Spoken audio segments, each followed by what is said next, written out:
Hi everybody, welcome back to our third episode of making a chef knife. I have here the knife that we forged in the first episode and ground in the second episode, and now it's time to put a handle on it. So here are the materials that we're going to be using. This is a piece of antique phenolic composite material for a bolster. This kind of seals the front of the handle, provides the transition between the handle and the blade, so having a nice stable, rugged material like a composite material is a good idea. I have a piece of black walnut for the handle and a little bit of brass. Walnut and brass is a pretty timeless combination and one that I find very attractive. So we'll start by making the slot in this piece of composite for the bolster. So to lay out the bolster, I'm going to start by drawing a line approximately down the middle of the block here. It doesn't need to be exact because you're going to shape this whole thing later. But a line is helpful for referencing where it's going to be on the knife. Then we'll take this knife and we'll line the shoulders up with that line that we just drew and mark where the front and back, where the tang crosses that line. And now we have some parameters for our slot. We know it's going to be along this axis, and we know that it's going to end here and here. So what we need to do is drill a series of holes along this line and then connect the holes into a slot and very carefully file it so that it fits to the ricasso of this knife without any gaps. So I like to do this with a milling machine, but since I know not many people have access to a milling machine and a drill press is much more common, I'm gonna do it just with holes and a drill press. Whenever I work with just a drill press, I'll start with a line that again, the line that we scribed, but I'm scribing it very deeply here with a carbide scribe, and that's going to help line up our drill bit when we drill the holes. So we need at least a hole at each end, and maybe a hole or two in the middle. Now, one thing to keep in mind is that this bolster isn't sitting totally square, so the slot can't be totally square through the bolster. It's going to end up at a slight angle. So that it starts here and here, and it's going to angle down ever so slightly to meet where it's going to sit on the chef knife. So we'll keep that in mind and leave a little bit of extra space on the back side of where that bolster is going to be. Now, whenever you're making parts for a knife, the more parts, the more it's necessary. It's a good idea to mark somewhere on the piece so that you know exactly what orientation it goes on the knife. So we're going to say that this here is going to be the front of the bolster. So I often will mark on the back. Sometimes I'll put just a little mark on the back right corner so that I know exactly where it's going to go. I'm also going to put a line across the back, and it doesn't really matter how you mark it. You just need to know what your marks mean. Okay, so now we need to figure out what drill bit we want to use to drill these holes.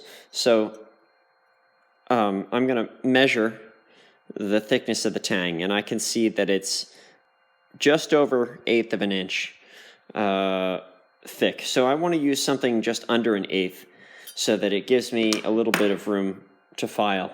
If your drill bit is too big, or if it's just the right size and it wobbles a little bit, then you'll have a slot that's too big, and you can't correct that. You just have to start the piece over. So I'm going to use probably a 7/64 drill bit, and it's really important to get them exactly in line with the bolster. So I'm using a smaller 1/16 inch drill bit to give myself some little pilot holes. The smaller the bit, the easier it is to get it right on the line. And it's important not to have these holes out of line, otherwise you'll have a gap on one side of the knife.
You can see I'm not using a vise or of any sort to hold the piece, which is not really great machining practice, but with a piece this small and a drill bit this small, particularly the drill bit this small, it's not too dangerous to do it. What I like about not using a vise is that if I get it very close and feed the drill bit ever so slowly, that deep line that we scribed will act as a bit of a center guide. So the drill bit will pull itself to the middle of the line, and that helps get all of the drill holes exactly lined up. If there's a vise or anything too heavy attached to the workpiece, it won't suck itself into position. Again, this is a really low-tech version. Usually I'd use a small end mill and mill the slot in that way.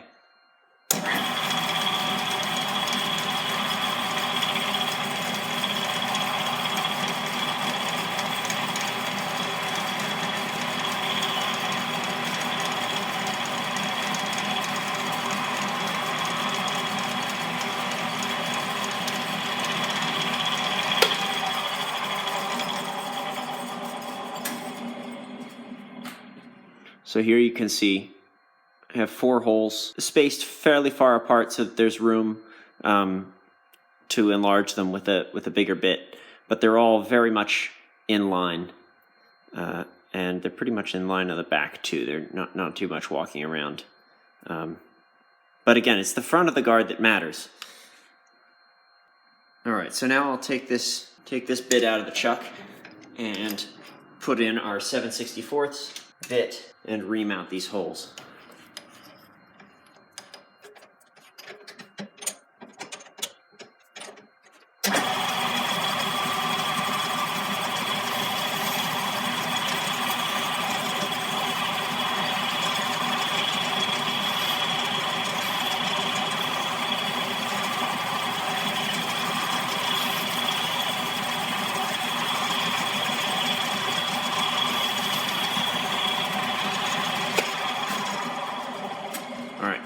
So here are 4 holes, all reamed to 7/64 of an inch, and they're all in a line. So this part's a bit of an experiment for me. I use this technique with metal, but I've never actually done it with a composite material, where I use a jeweler's saw to cut out the webbing in between the drill holes, and it works quite well with metal, but we'll see how it works here with a thicker composite material. I just have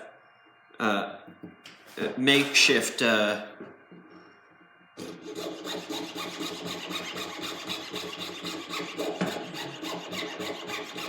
don't even remember what it's called now.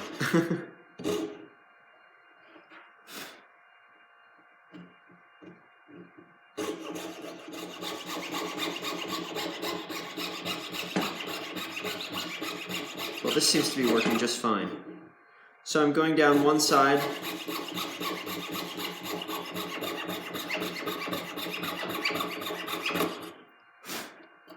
And then I'll go back on the other side.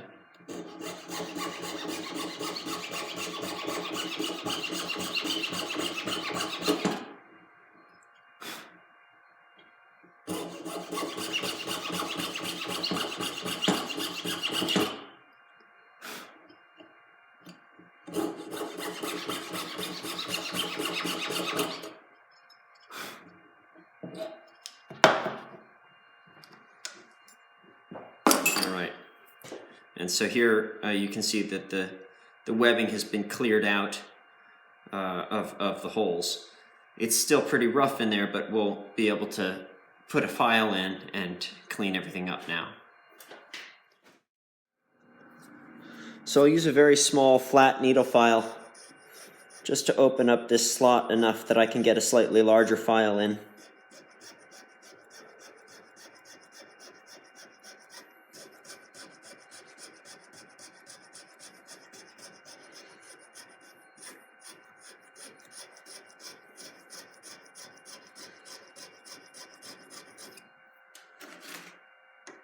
See if that one's going to fit.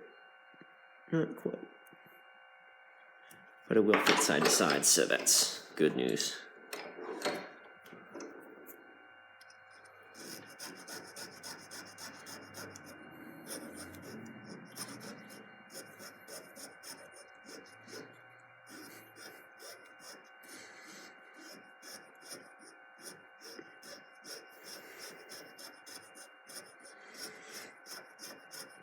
I'm making sure that I do all my filing from the front side. So I see the line on the front here, so I know it's the front, but I also have my dot on the back still. It's really important to keep in mind when you're filing which side is which, because it will affect your filing angle.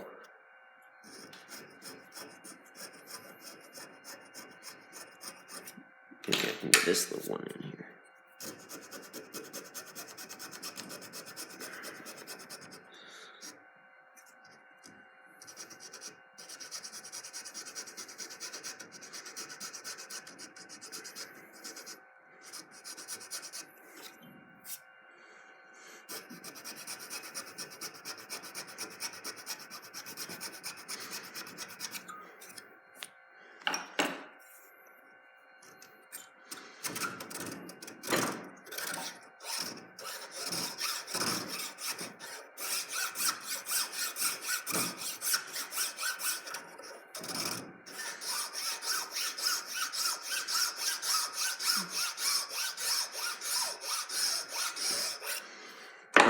So now I can get the file in.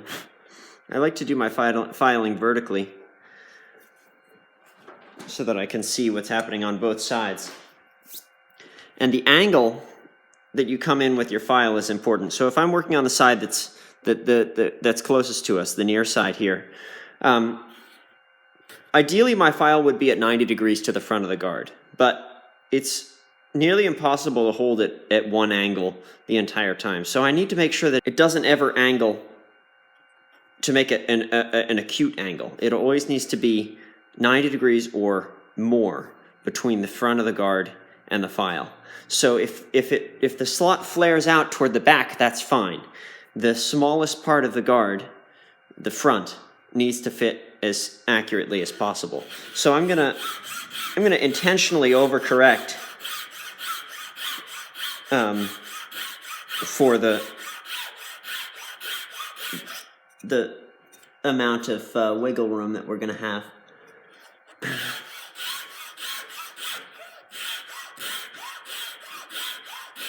So my file strokes are angled slightly outward. And now you can use the holes inside as your guide for filing. So I don't know if you can see. There's still little divots from the holes. And once those divots are gone, you'll know that it's nearly to the dimensions of the Tang. This composite material clogs files like crazy, so it's a good good to keep them clean if possible. I'm checking that I'm still working from the front.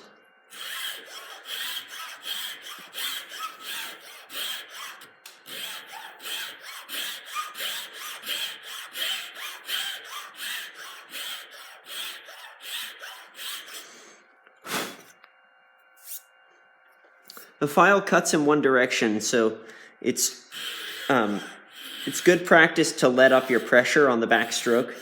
Your file will dull slightly slower.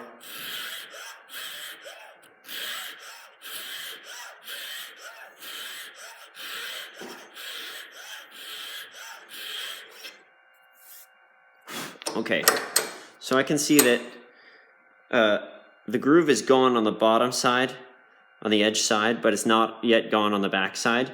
So I'm clearly putting uneven pressure. So I'm actually going to flip it around, work on my close side, but I'm going to make sure to put more pressure on the side that hasn't quite gotten there yet.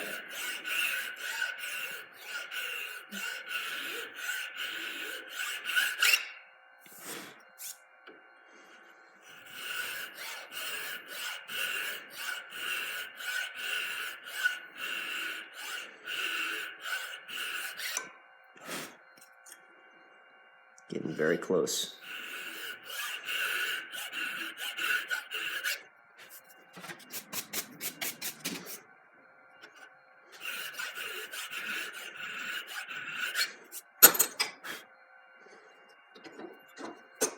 Working on the near side again.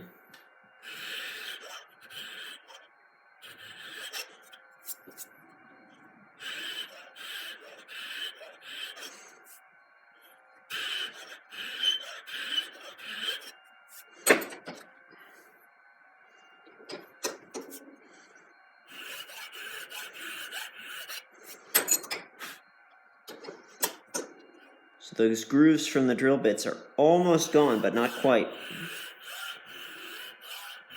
As soon as they're gone, I'll move to the other side.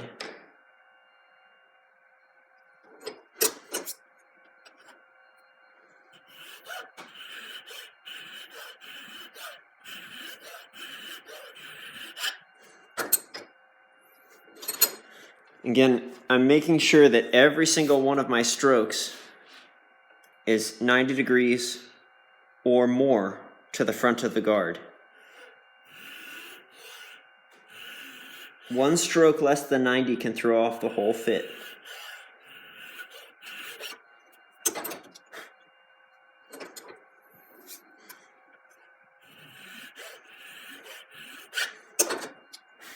All right.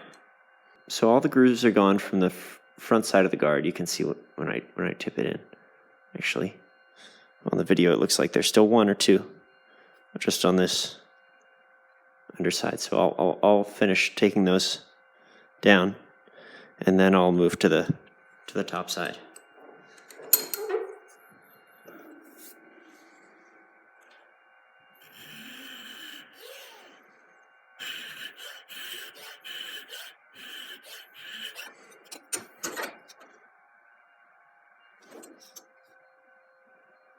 There we go.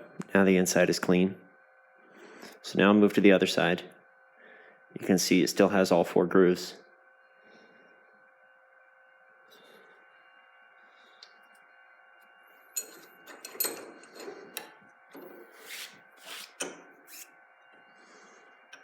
Checking to make sure that I'm filing from the front of the guard. If I keep calling this a guard, it's really a bolster. Some people would argue with that terminology, but I don't have a better word for it than bolster, so.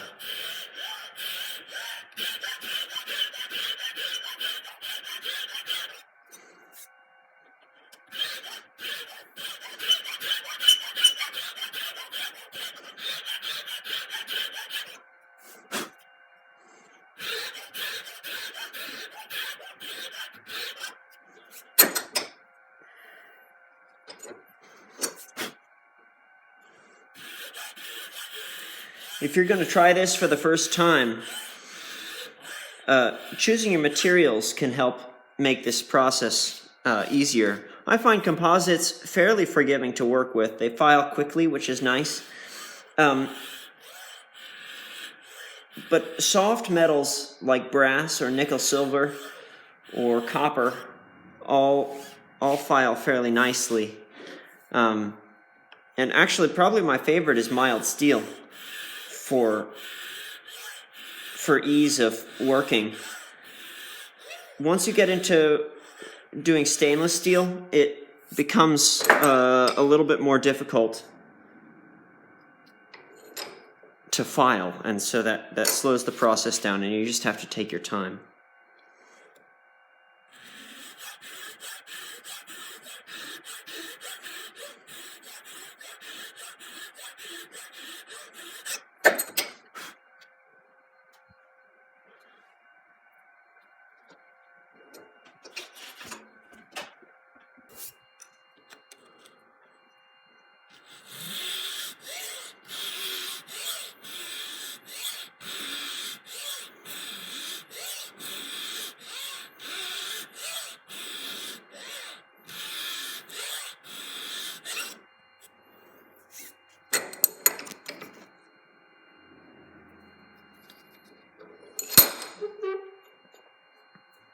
I just rotated it, so now I'm working on the near side again.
Okay, so now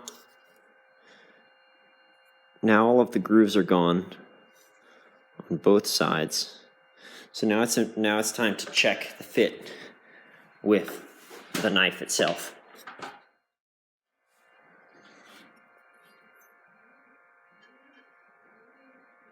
So making sure that it's in the right orientation. We want the dot on the back, the black line toward the spine, and it still doesn't go on the tang. So that's actually quite good news for us, because it means that we have plenty of room to work with.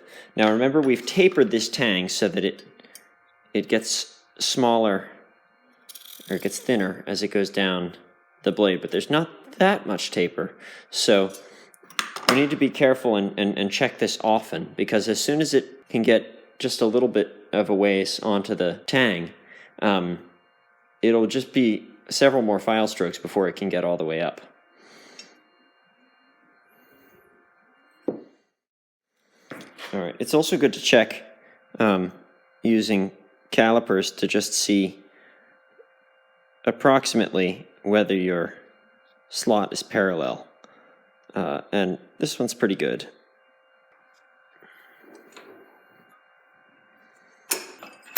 Let's see if I can fit my coarser file in here. Not quite. So, looks like this file is going to be the go-to.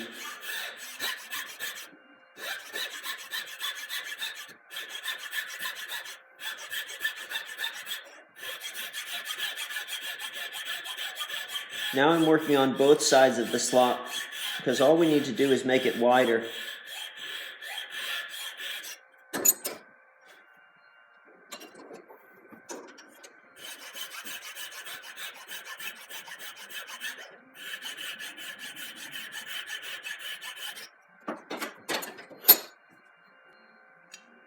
Still doesn't fit on the tang. Let's see how much. It's about 10/1000ths under what the tang is, so that's quite a bit of filing, really. But be careful of thinking that that's quite a bit of filing, because it's very easy to over-file when you have that mindset.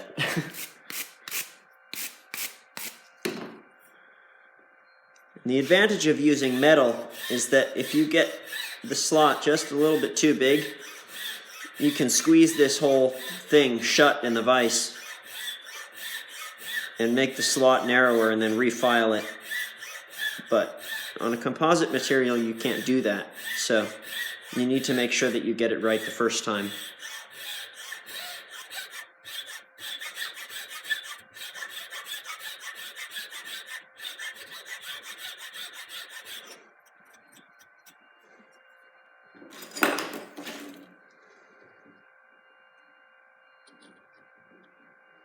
All right, so it's a little wider at the bottom. When it's wider at the bottom, you just need to apply, just like grinding, you apply a little more pressure on the top of the file with your thumbs. Try to move that plane outward just ever so slightly.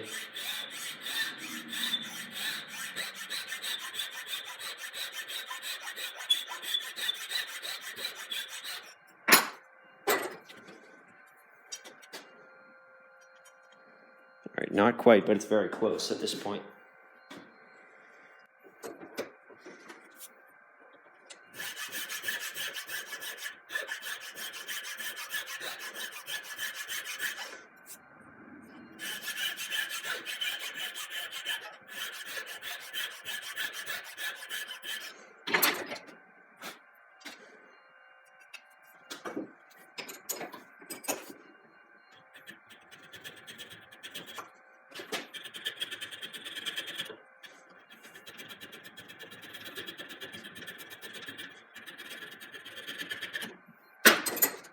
All right, so now it fits on just a little bit of the way. So I'm going to move it front to back just to make sure that the slot is pretty much parallel. And we can file it a little bit bigger.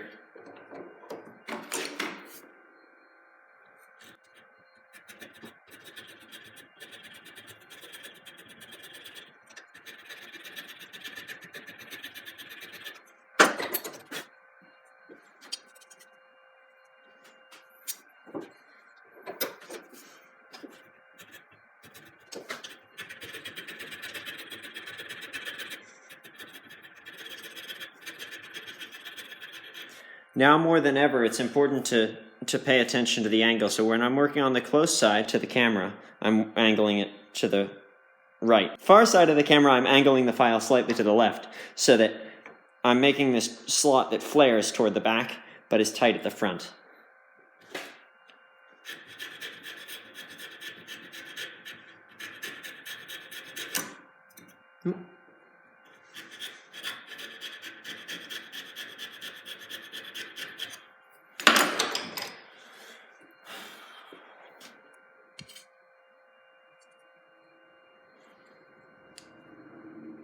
Getting closer.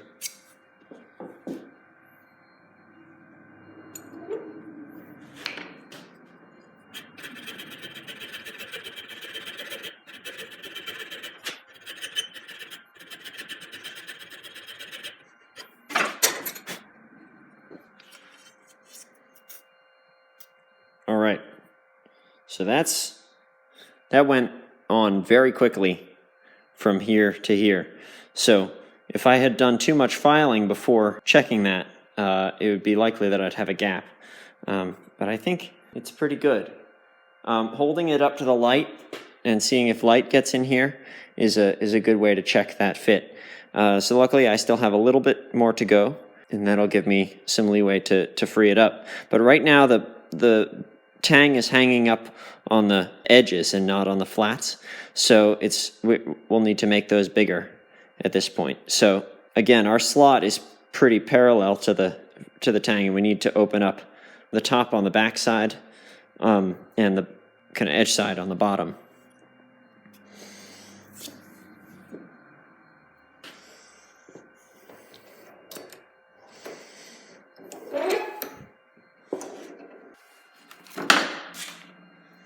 All right, so now I'm going to do this with a square file, a small square file.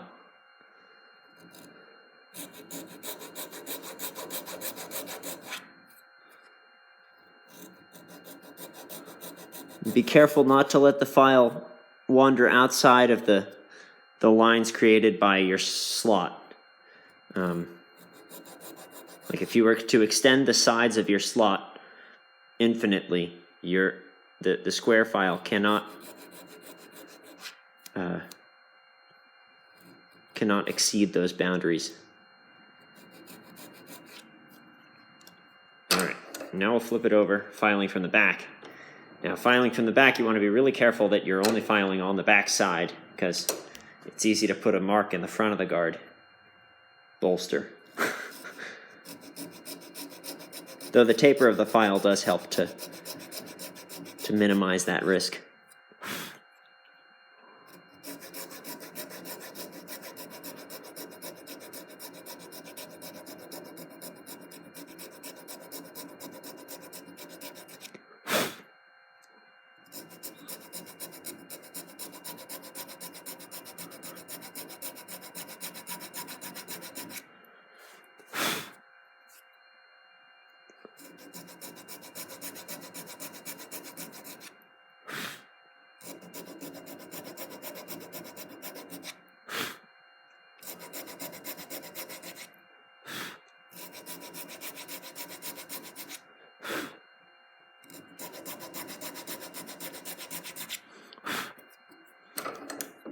All right, so now we can check against the blade again.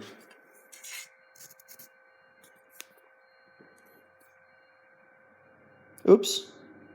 No, we did it fine. But the top is still too narrow. So the back has plenty of room now. But the front side of the guard needs to get wider in both the top and bottom, both backside and front side.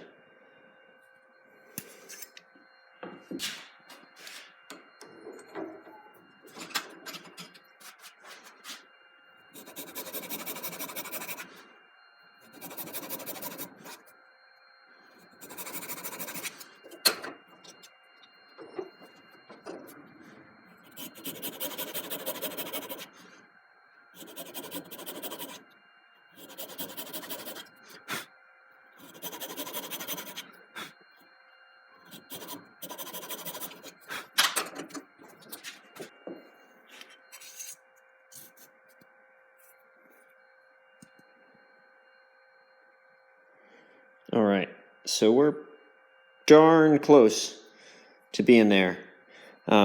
Just a little bit more on the back side, and it should slide all the way up.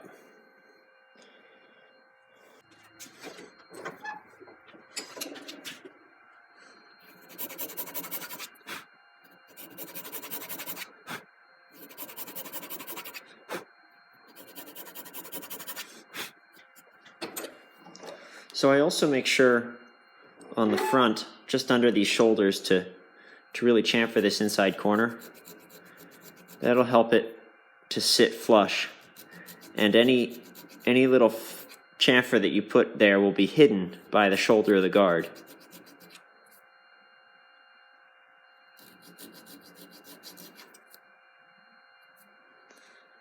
This file isn't totally square, which makes things a little bit more difficult.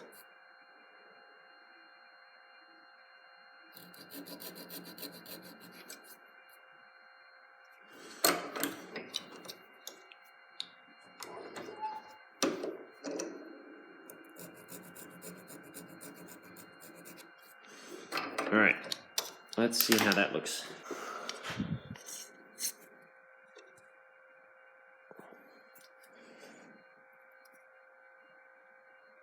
Okay, so this is very close. Again, you can just see a little bit of space underneath the shoulders. So this will take a little bit of tweaking here and there. Sometimes with composites, you can see inside where the blade is rubbing, and that can make it easier to clean up. I have a hunch, and actually I can see a little bit, that when I flared open this top, it wasn't quite as wide as the initial slot, and so that's where it's hanging up. It's not that I need to file this back further, it's that I need to actually widen that slot ever so slightly. Now this is a rather surgical procedure that takes a lot of precision. I'll go in very carefully with a flat file. Again, minding the angle. And try to open that up just enough that it melds with the same plane. Now, if you've been consistent with your filing to begin with, you can actually start with a little bit of a space. There's a space between the file and the face that you're filing. And as you file, you move the file closer to 90 degrees so that it fills that space.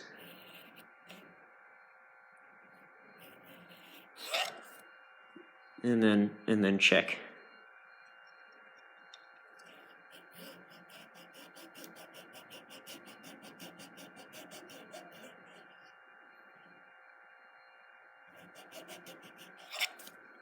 And now I'll do the same thing on the other side.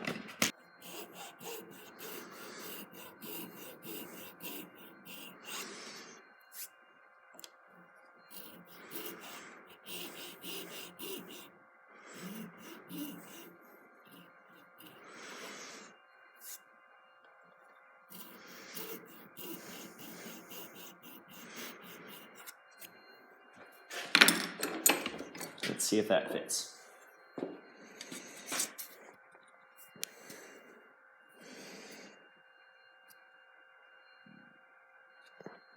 Even closer. Now I'm going to do the same thing on the front side.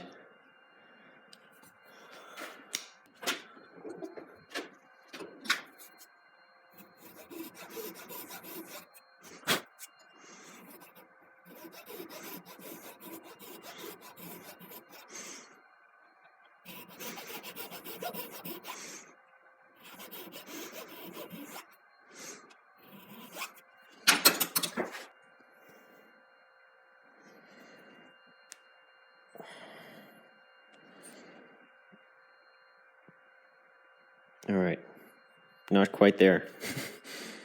Again, there's a tendency, especially if you're just starting out, to try to rush this process. Whatever you do, don't try to take a mallet and pound this guard on, at least with a composite material. Some people like to do that with metal, and it works all right. I don't prefer that method, but I like to get a nice guard fit that I can slide on and off with my fingers, even if it takes a little bit of muscle.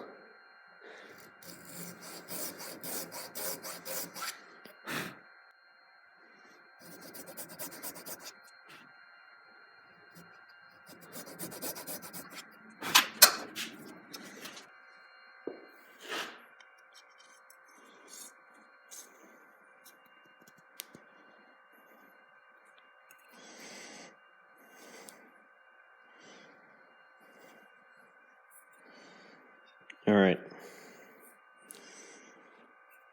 Well, it's still hanging up somewhere.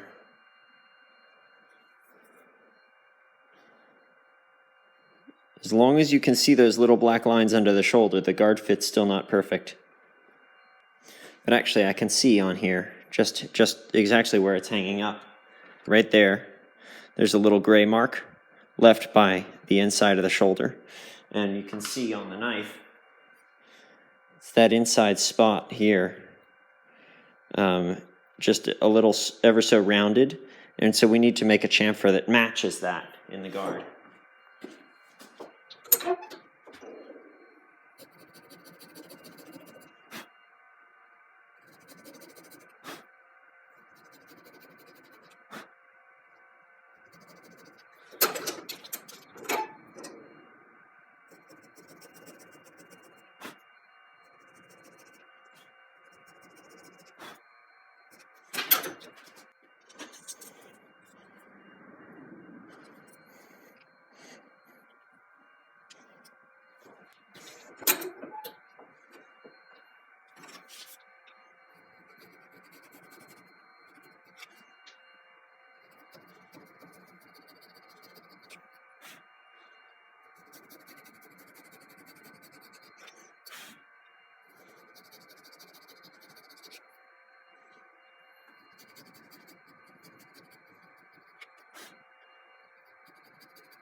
This one's being particularly finicky. Doesn't want to quite lie flat.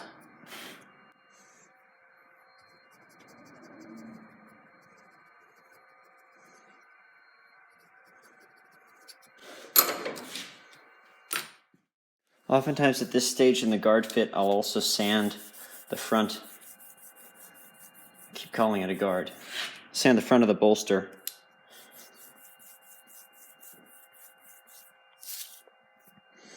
I can see that I have a couple of nicks. They show up easily now. So I'll want to sand all those out before I can get a particularly good guard fit. This is just some coarser sandpaper.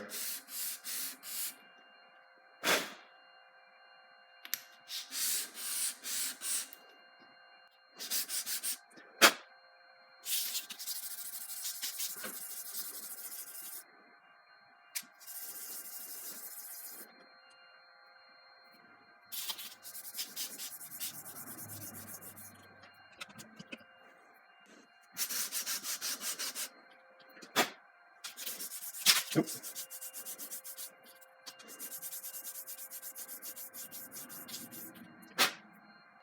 Man, those little nicks are pretty pesky. Those are from when my file slipped when I switched to the coarse file. So, you can keep that in mind. File slips can cost you a lot of extra work. Pays to be careful.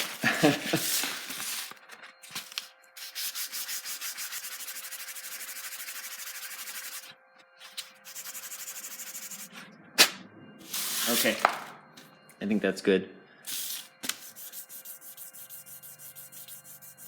For those who are wondering, the 3 grits that I've used here are 220, 600, and 1000 grit. You don't have to go all the way up to 1000 right now, but it doesn't hurt. Now we'll zip back over to our knife here. And fingers crossed, it will all slide on nicely.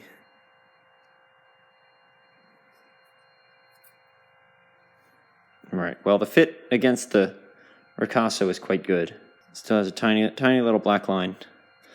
I'm going to try once more to fix that.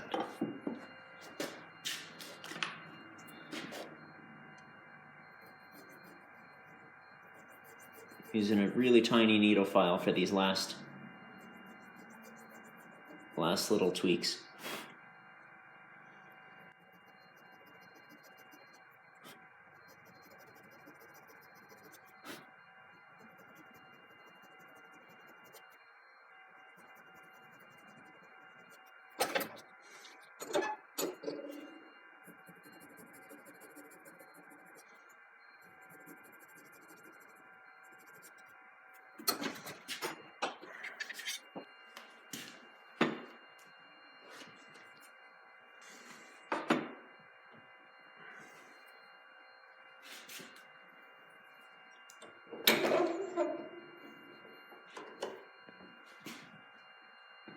Sometimes it just takes a little more leverage.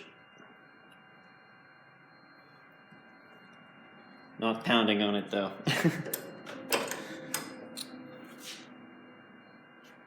Okay, I'm happy with that.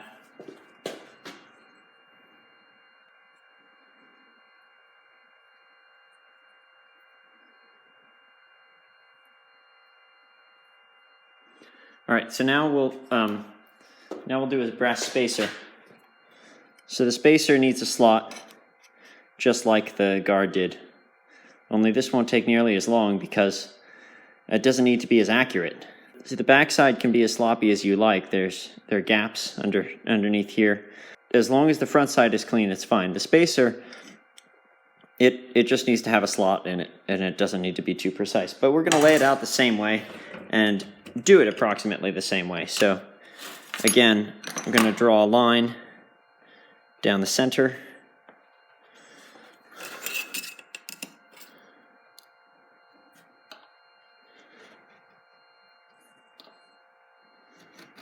Make it nice and deep.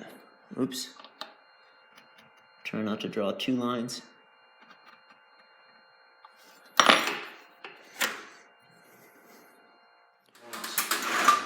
Dividers can be helpful for these purposes. We'll measure the width of the tang, line up the spacer approximately where it wants to be.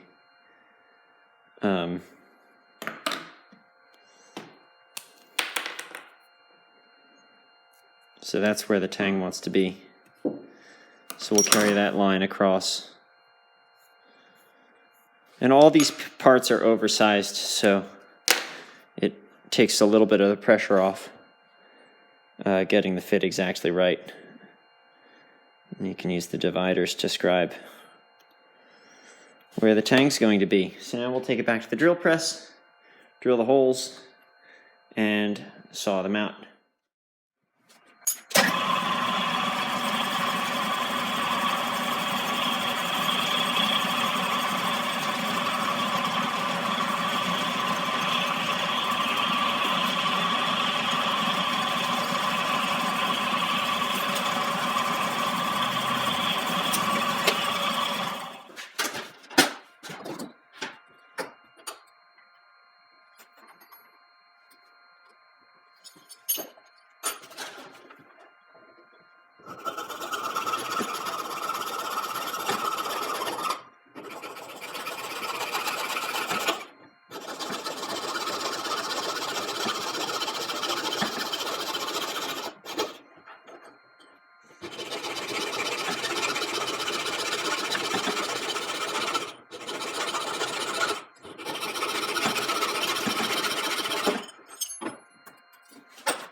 The angle isn't quite as important on, well, it isn't important at all, actually. You just kind of get it close to 90 degrees and it's fine when you're working on a spacer.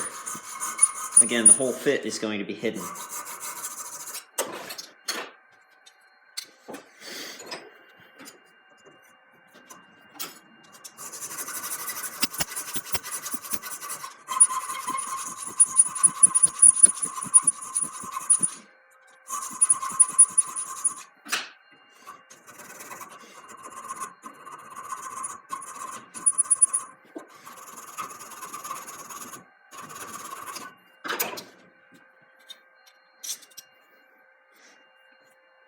So we're close. Now labeling is going to be important again. So to go with our one black dot on the back here, we'll do two black dots here. But since Sharpie rubs off very easily, I'll sometimes set those with a center punch just to make sure that they won't come off.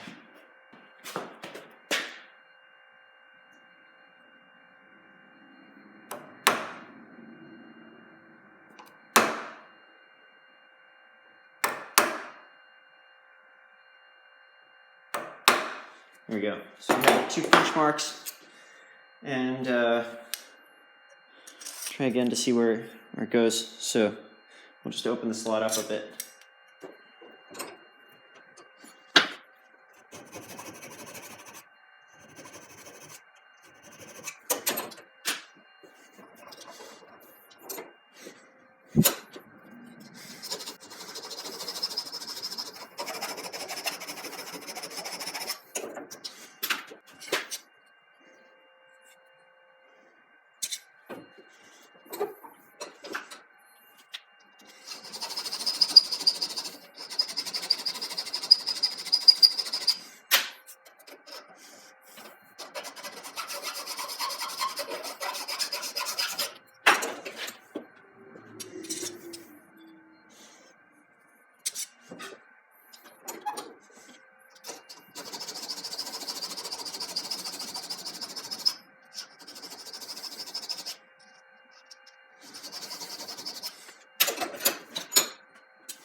All right, so now that fits. So that was quite a bit quicker because we didn't have to worry about making it perfect. But actually the fit is quite good. There's not any wiggle. Well, there's a little bit of wiggle, but it doesn't matter because everything's going to be glued together in the end. To get this to fit really nicely, we need to sand the flats again to make sure that they're totally flat. There's some burrs here left from the filing and drilling, and there are also the center punch marks which kind of push material around and make things curvy. It's a trick that I picked up from somebody, I don't remember who. Little piece of tape helps to sand small pieces.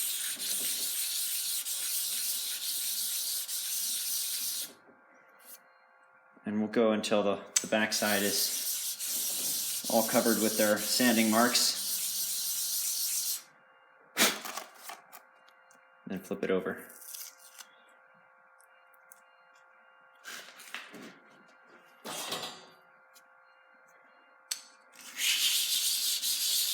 I'm just sanding at 220 for this spacer because there's no reason to sand to 1000 grit when it's going to be inside the knife. Plus the coarser finish will hold the epoxy better. It will make for better adhesion.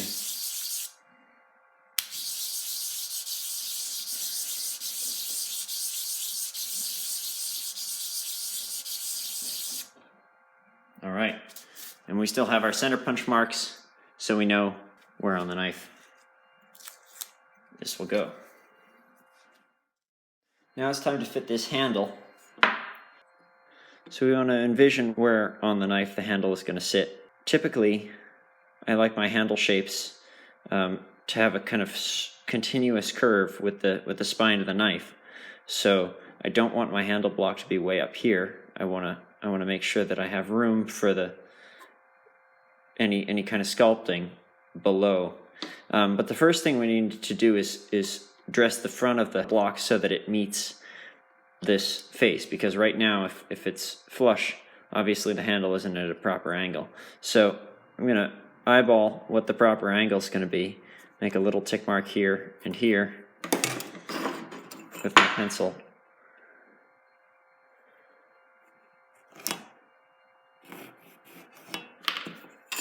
Now I can grind that.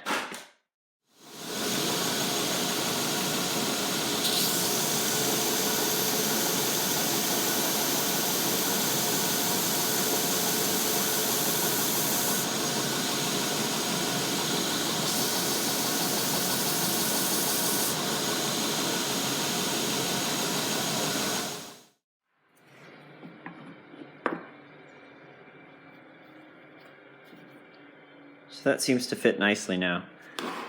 This can just be roughed in. It doesn't need to be totally flat. I'm going to dress that face later. And just checking to make sure that I like the curve. Once you like the curve and you like the positioning, then just take a pencil and trace the tang on the block. Oops.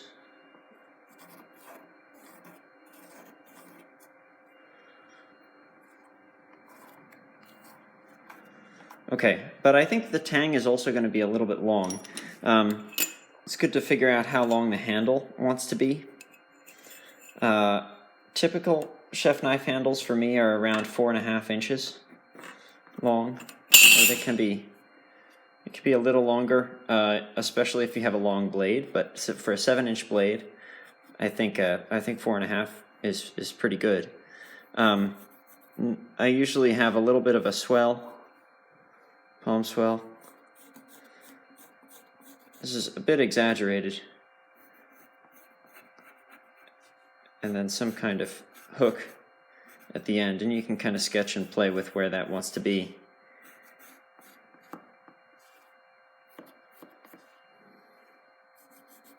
You can put your palm swell further forward or further back. It doesn't matter. But anyway, we want to make sure that we have enough room. Obviously, the longer the tang, the stronger it's going to be, but the gains are minimal once the tang is about 1 inch or 1.5 inches long. So I like to cut the tang short enough that it's easy to make a slot. And we don't want to drill through the back of the block when we're drilling our tang hole. So I think we could probably cut the tang down just a little bit, maybe 2.5 inches. Right now it's right at 3.25. The other thing to keep in mind is what drill bit we're going to use. I like to drill an oversized hole, and if you use one that's approximately the size of the tang, you can get away with a little more. So if we really leave that to all of its stick out, we can't really get the whole depth of the tang. So shortening it by just a little bit is going to be a good idea.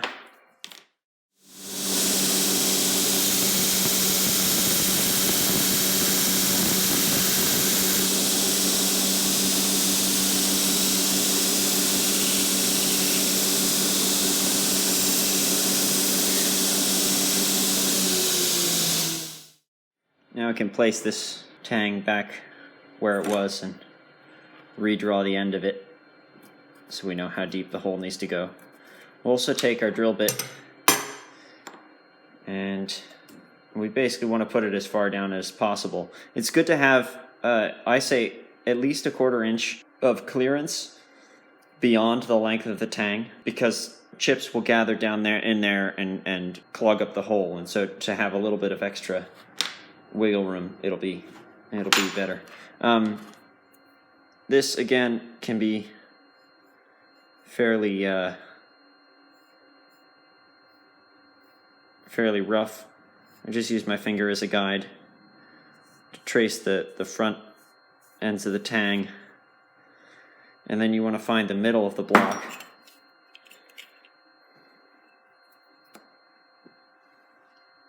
This block is 1 inch. 1 inch thick, so easy enough to measure.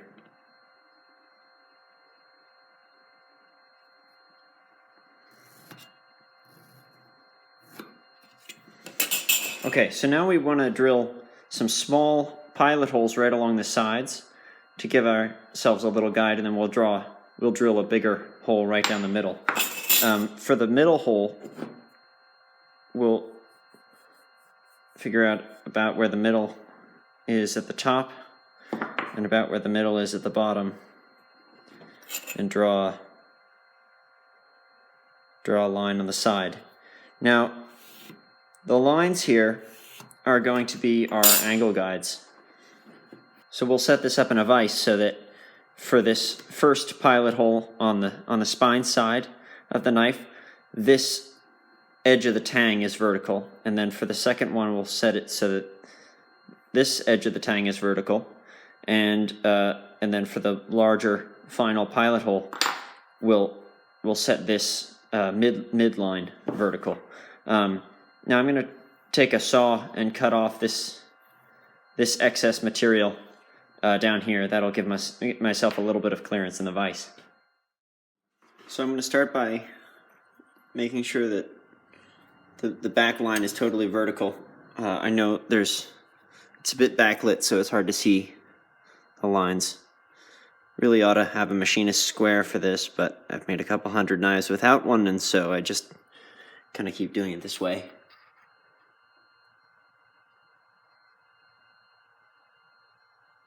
And that's close enough.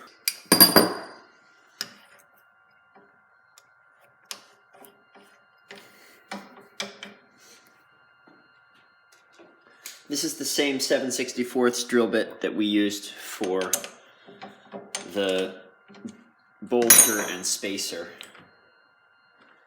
So I'm going to line up the vise so that it is in line, so that the drill bit is on the center line that we drew.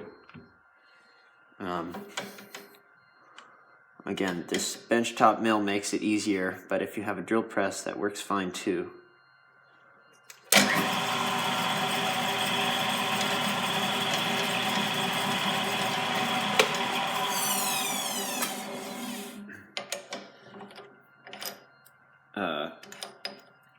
Except I'm going to center drill these. Drill bit has a tendency to walk when it's on an incline, and you really want these holes to be as straight as possible.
And now we will readjust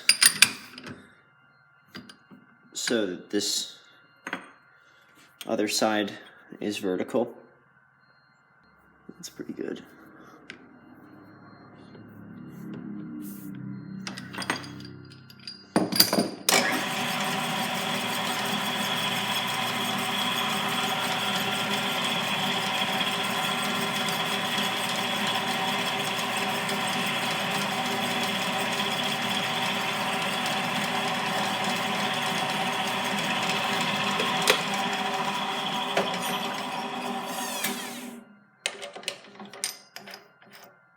Center drilled, and then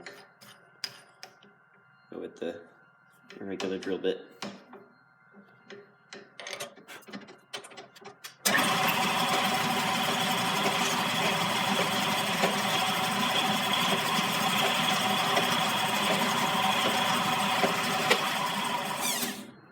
Just want to make sure the drill bit's not clogging too much.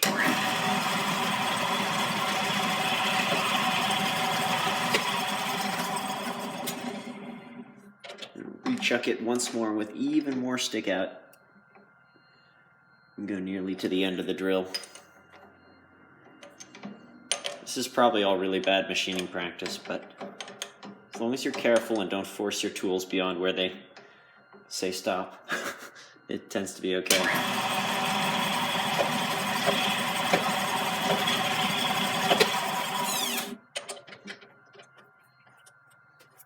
Okay, and now we'll square up the block, make that center line vertical.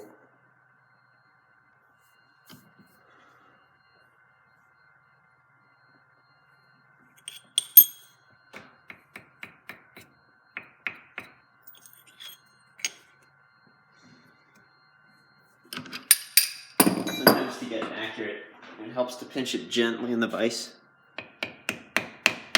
and then give it a couple little taps with a rawhide mallet.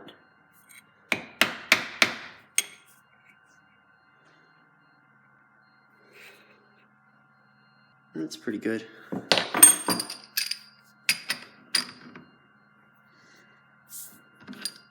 And I'll center drill this one too, just for fun.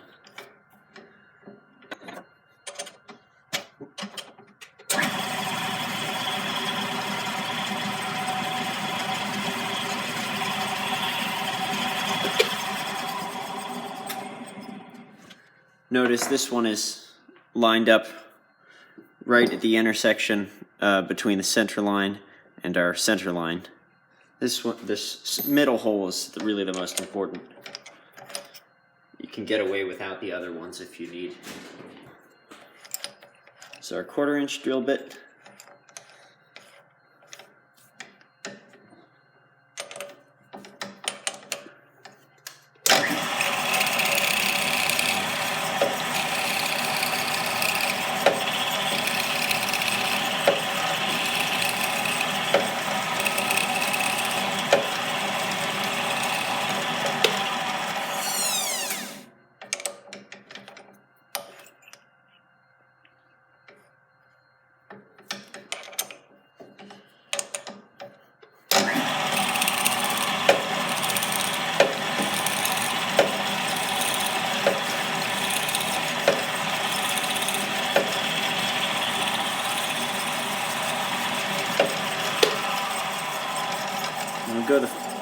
Pretty much as far as this drill bit will allow us to go before the chuck hits the block. And I can take this bit out because we're done with it now.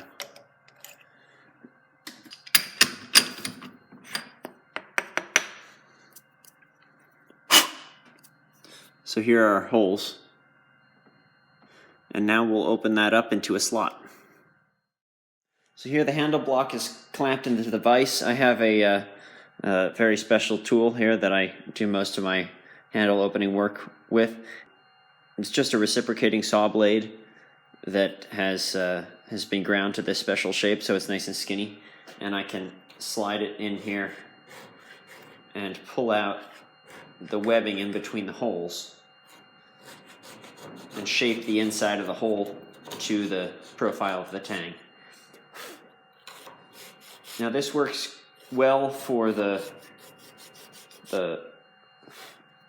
length of the hole, but if I need to get it wider, I have another tool that I made yesterday, which is essentially, it's the same kind of principle. It's just a wide version, and it's very, very slim.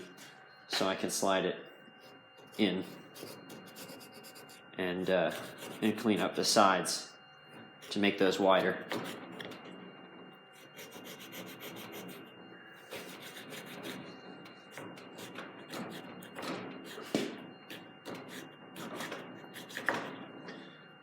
The small holes that we drilled first help to keep this slot parallel with the sides of the block. If you are just opening it up with one central hole, it's easy to get it off to one side or another if you're not really careful.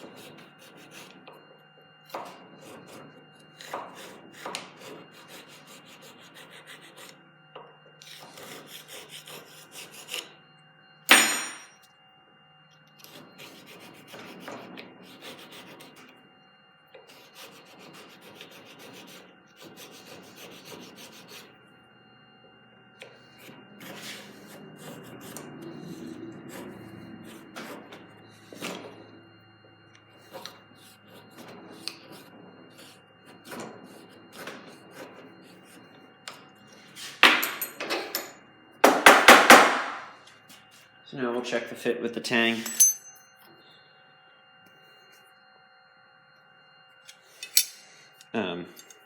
It's still tight on the sides, And I can tell just by the way the block wiggles. There's still space on the edge of the tang slot, but there's not any space on the side, and it becomes very stiff.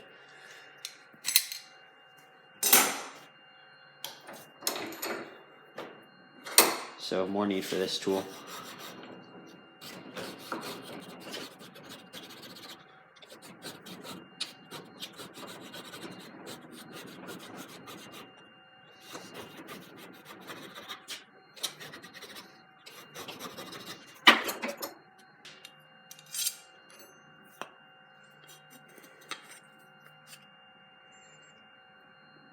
So that's getting very close. It looks like it needs a little bit taken off the edges. You won't be able to see that on the camera probably. And again, this spacer is going to go in here, so it really only needs to get less than 1/16 of an inch further.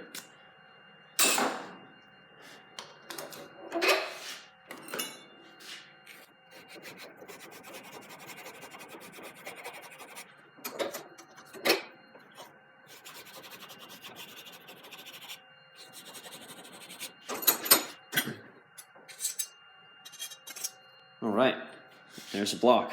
It's pretty nicely fitted. There's a little bit of wiggle, but again, that's fine because the epoxy is gonna have plenty of room to move around in there. So the last thing we need to do to make sure that this knife has a perfect fit between pieces is to dress the front of the handle block, the part that contacts the brass spacer. So to find any little gaps, I usually look at this knife with a bright light behind it, usually my shop window, and I'll turn it in every direction and see where I can find light showing through. I'll look at just across the corners, and I'll look from the front, see if it's peeking it through on the edges, and I'll look from the side. And I've looked at this one, and I know that there's a little bit of a gap in the front, so that means that I need to change this angle ever so slightly. So I do that on a piece of 220 grit paper that's glued to my granite surface plate. Any super flat surface will work. If you don't have a granite surface plate, then a pane of glass also works fairly well, so I hear. And here, again, it's just like we were grinding on the grinder. You don't want to round anything. You don't want to create any new faces. You want to take the face that we have here and move it ever so slightly by just applying pressure selectively. So I always grab it as close to the sandpaper as I can. You don't want to be operating it from up here because then it will have a tendency to tip back and forth. And I don't want this to round at all. I want a perfectly flat surface. So I'm going to grasp it right down at the very bottom, and I'll pull it along the sandpaper. Now you can see that it's sanded more on this side, and you'll be able to see that also in the tracks that it leaves on the sandpaper. And you can do it this way too, as long as you make sure that you're applying more pressure on the back than on the front. But whatever you do, make sure it stays flat on the block. So I'm going to go until all these 60 grit lines from the grinder are gone. And 220 grit paper removes wood very quickly, so you want to be careful not to go too far.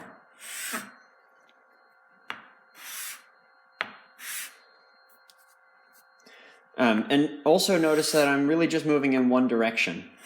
If you start sanding back and forth a lot, oftentimes that'll create a rocking motion just by your natural body mechanics, which can, again, mess up your fit. So now, it doesn't look too much different in the camera probably, but I'm going to look at it in the light. So here we have our knife. The blade, the bolster, spacer, and handle are all fit tightly together with no gaps. And so we're ready to shape the handle and glue the whole thing together and do the final finishing. So that will be the fourth and final episode of making a chef knife.